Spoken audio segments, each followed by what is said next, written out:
Le cancer du côlon constitue un problème majeur de santé publique à l'échelle mondiale. Il s'agit d'une affection dont la fréquence est en constante augmentation. Elle représente une des principales causes de mortalité liées au cancer. Ce type de cancer peut être sporadique, représentant environ 80% des cas, ou héréditaire, impliquant près de 20% des patients. En général, le cancer colorectal se développe progressivement à partir des lésions précancéreuses, notamment des adénomes, met en lumière l'importance capitale de dépistage précoce pour identifier et traiter ces lésions avant leur transformation maligne. Le diagnostic repose sur une évaluation clinique complétée par des examens endoscopiques et une confirmation histologique par biopsie. Le pronostic des patients est étroitement lié à la précocité du diagnostic. Plus la maladie est détectée tôt, meilleures sont les chances de survie et de guérison.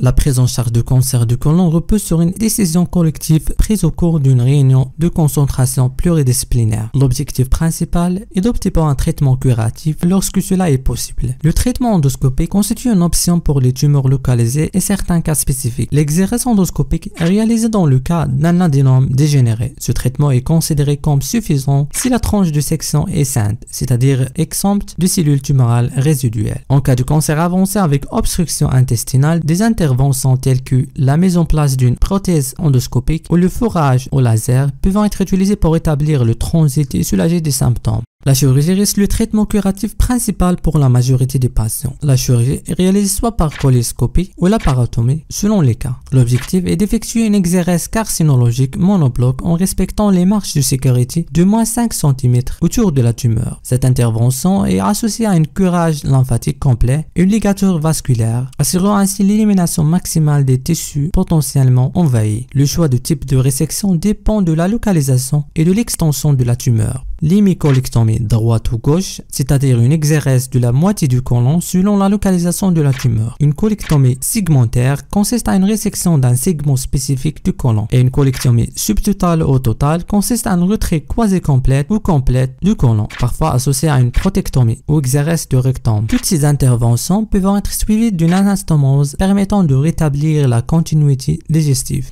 Dans les situations où le cancer ne peut pas être traité de manière curative, la prise en charge palliative permet d'améliorer la qualité de vie du patient en soulageant les symptômes et en traitant des complications associées. Les exérèses de propreté sont réalisées pour réduire les symptômes causés par la tumeur. Lorsqu'une tumeur obstructive est identifiée, des interventions peuvent être envisagées. Ces interventions comprenant des dérivations internes ou externes pour contourner l'obstruction ou la mise en place d'une prothèse endoluminale afin de rétablir un passage intestinal. En cas d'abcès ou de collection secondaire à la tumeur, le drainage scanoguidé peut également être réalisé. Le traitement adjuvant complète la chirurgie pour optimiser les chances de succès thérapeutique et minimiser les risques de récidive. La chimiothérapie, lorsqu'elle est administrée après la chirurgie, s'appelle la chimiothérapie adjuvante, visant à éliminer les cellules tumorales résiduelles et à prévenir les récidives. Une chimiothérapie néoadjuvante est utilisée avant la chirurgie pour réduire la taille de la tumeur et faciliter son exérèse. En revanche, la radiothérapie n'a généralement pas de rôle majeur dans le traitement du cancer du côlon. Elle peut toutefois être utilisée dans des contextes spécifiques.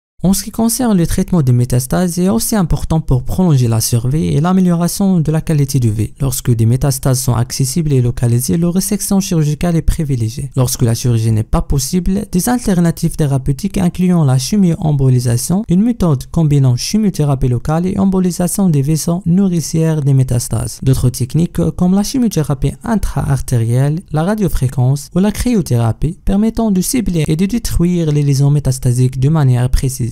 En ce qui concerne les indications de traitement, dans les cas où aucune métastase n'est présente, la prise en charge repose sur la résection chirurgicale associée à un curage ganglionnaire. Pour les cancers non compliqués et non métastatiques, le traitement de référence est la chirurgie à visée curative, parfois suivie d'une chimiothérapie adjuvante pour réduire le risque de récidive. En revanche, lorsque le cancer est compliqué, la priorité est donnée à la gestion des complications par la chirurgie. Le traitement carcinologique peut alors être déféré et réalisé dans un second plan une fois les complications maîtrisées et l'état de patient stabilisé. Pour les cancers au stade métastasique, la stratégie thérapeutique est déterminée par la résicabilité des métastases. Lorsque les métastases peuvent être retirées chirurgicalement, le traitement commence généralement par une chimiothérapie néoadjuvante. Ce traitement vise à réduire la taille des métastases pour faciliter leur résection et améliorer les résultats chirurgicaux. Après la chirurgie, une chimiothérapie adjuvante est souvent administrée pour éliminer les éventuelles cellules tumorales restantes et prévenir les récidives. Dans les cas où les métastases ne peuvent pas être retirées, opérer chirurgicalement, le traitement est palliatif. La chimiothérapie permet un ralentissement de la progression de la maladie. Une fois le traitement terminé, une surveillance rigoureuse pour détecter précocement toute récidive en basant sur des examens cliniques, des investigations paracliniques. L'examen clinique reste un pilier incontournable lors des consultations régulières. Sur le plan paraclinique, des échographies abdominales ou des scanners thoraco-abdominopelviens sont réalisés tous les 3 mois au cours des 3 premières années. Parallèlement, une coloscopie est également planifiée dans ce cadre pour surveiller l'état du côlon. Le dosage de l'antigène carcino-embryonnaire est effectué à des intervalles réguliers, tout en gardant à l'esprit que leur élévation peut signaler une récidive. En cas d'élévation isolée de l'antigène carcino-embryonnaire, malgré une hémorragie normale, un PET scan est recommandé pour localiser une éventuelle récidive invisible aux techniques standards. En ce qui concerne le dépistage du cancer de côlon, elle est stratifiée en fonction du niveau des risques. Chez les sujets à risque moyen, le test hémoculte est utilisé comme première étape. En cas de résultat positif, une coloscopie est systématiquement réalisée pour confirmer ou exclure la présence des lésions précancéreuses ou cancéreuses. Chez les sujets à risque élevé, une coloscopie est directement indiquée comme méthode de dépistage en raison de leur probabilité accrue de développer un cancer colorectal. Et finalement, chez les sujets à risque très élevé, c'est-à-dire ceux présentant un syndrome de Lynch, une coloscopie est réalisée tous les 2 ans à partir de l'âge de 25 ans. Et en cas de présence de polypose adénomateuse familiale, les patients doivent subir une première coloscopie dès la puberté, par la suite de façon annuelle jusqu'à l'âge de 40 ans. Merci d'avoir regardé jusqu'à la fin et n'oubliez pas de regarder cette vidéo ici. Merci et à la prochaine.